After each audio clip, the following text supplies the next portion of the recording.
So far, this chapter has focused on how to use the keyboard to interact with Excel, but in this lesson we will diverge from that concept to show you some useful tools for making Excel easier to work within from a view standpoint. For this lesson, we'll be working entirely on the View tab of the ribbon, with almost all of our focus being on the window grouping. Excel is as much a visualization tool as it is a spreadsheet and data tool, and being able to manipulate and maximize the usefulness of your view can make your work easier to complete and less prone to error.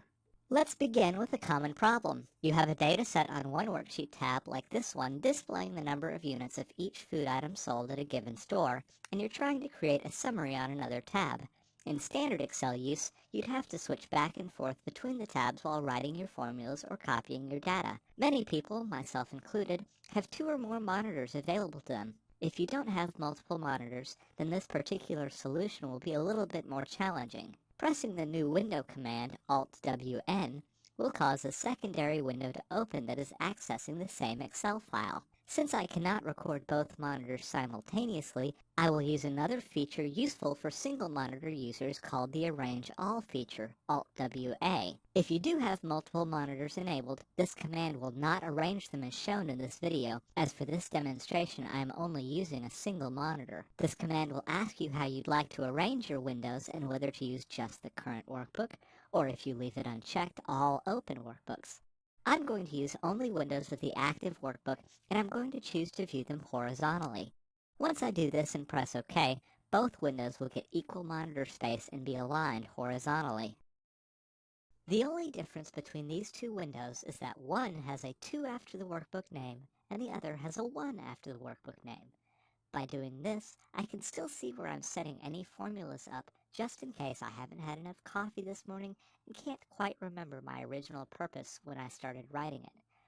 Obviously, with 2 monitors, you would be able to split this across both monitors and see the entirety of both windows without needing to use the Arrange All command. With this view, I can select either window and modify it to be the view that I want in that window. For this bottom view, I'm going to select my data example so that I can see the data that I want to import into my summary.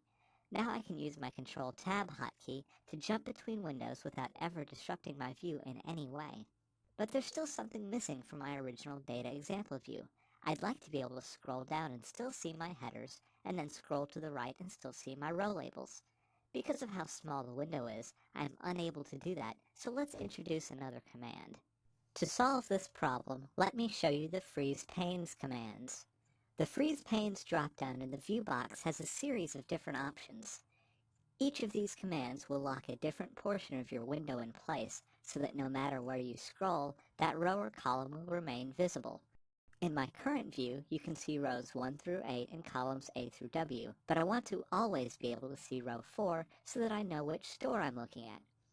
If I scroll down so that row 4 is my very top row, and I go to Freeze Panes, selecting Freeze Top Row will make row 4 always appear as the top row in my worksheet, no matter what I do. Scrolling down, you can see that my second row changes, but my top row always remains as row number 4. Since I have labels in columns A and B, I would also like to be able to freeze the first 2 columns so that if I scroll to the right, both of these columns stay visible. There is a command just like this, the Freeze First Column command. When I freeze the first column, I can scroll down and my top frozen row has been removed, but if I scroll to the right, column A always stays visible. Since each of these functions replaces the other, it'd also be nice to be able to freeze 2 columns, which is where my generic Freeze Panes command comes into play. To determine where to freeze your panes with the more generic command, you'll want to select the first cell below the row that you want to freeze and the first cell to the right of the column that you want to freeze. Since I want to freeze columns A and B, I will need to select the cell in column C. Since I want to freeze row 4, I need to select the cell in row 5, and I'll want my view to exclude rows 1 and 2 so that I don't show all of that missing space. All of my criteria are met by cell C5.